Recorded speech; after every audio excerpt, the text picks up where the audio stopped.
নমস্কার। আমি লাউ দিয়ে রুই মাছ দিয়ে রান্না করব, মানে প্রথম থেকে শেষ পর্যন্ত দেখো।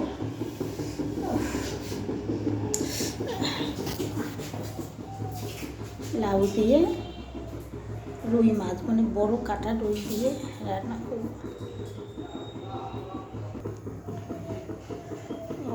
এই যে দেখো, গ্যাস ধরাবো,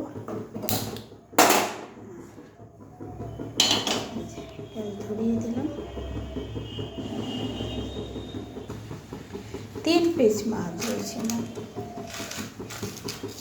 হলুদ দিয়ে দিয়েছি আর নুন দিয়ে দিচ্ছি আমি।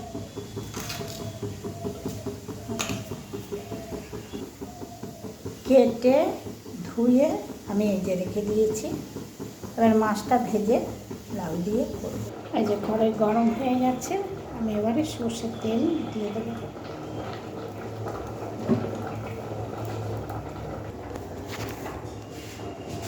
তেলটা খুব গরম হয়ে গেছে।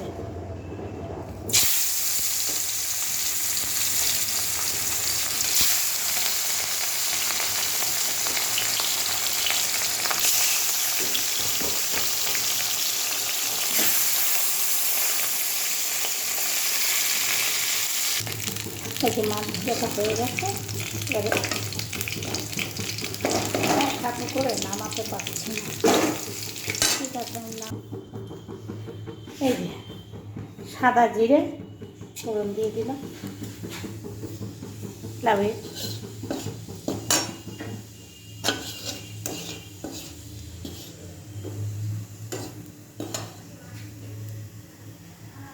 লাউটা একবারে কষিয়েই বসাবো।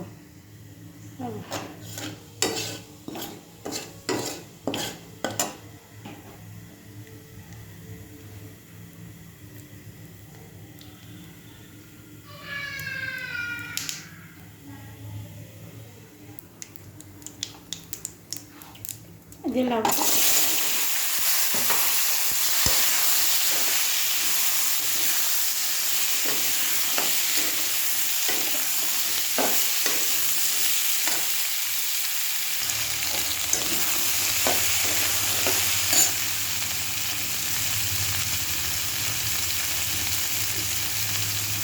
এই যে হলুদ,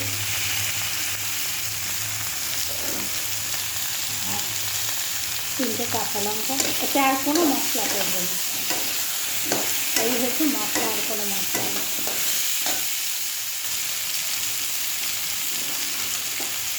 আন্দাজ মতো নুন দিয়ে দিলাম।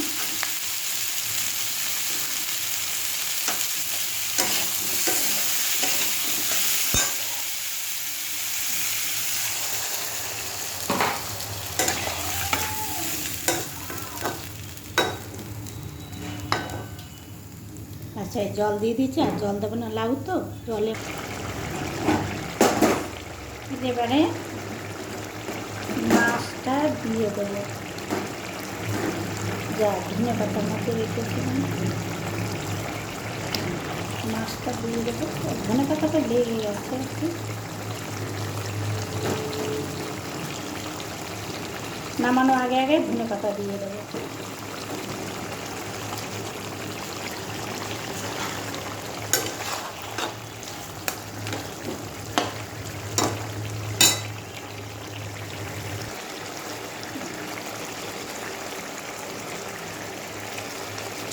এবার আমি তরকারিটা নামিয়ে দেবো।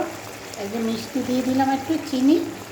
তোমরা যদি খাও তোমরা দেবে, না খেলে দিতে হবে না, মানে তোমরা যদি না খাও দিতে হবে না, খেলে দেবে। লাউয়ের তরকারি তো একটু মিষ্টি না হলে হয় না, যে কোনো তরকারি একটু মিষ্টি দিতে হবে।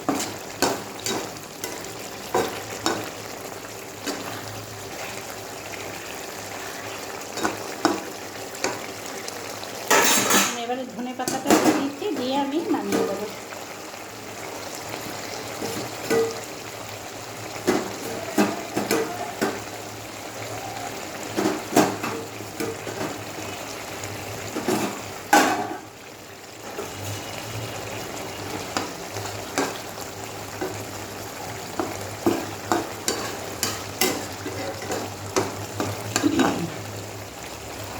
এটা বেশি ঝোল থাকবে না, মানে ঝোল বলতে এরকমই থাকবে গায়ে ডাল। ঠিক আছে বন্ধুরা, আমি গ্যাস অফ করে দিলাম। আমি যেভাবে লাউয়ের তরকারিটা করলাম তোমরা এইভাবেই করে খেয়ে দেখবে, রুই মাছ দিয়ে ভালোই লাগে। তোমরা এইভাবেই রান্না করে একবার খেয়ে দেখো। আর ঠিক আছে, তোমরা পাশে থেকো, একটা লাইক একটা কমেন্ট আর করো।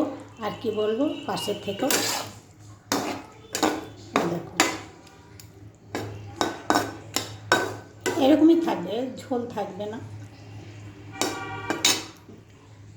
ঠিক আছে, রাখছি, কমেন্ট করবে।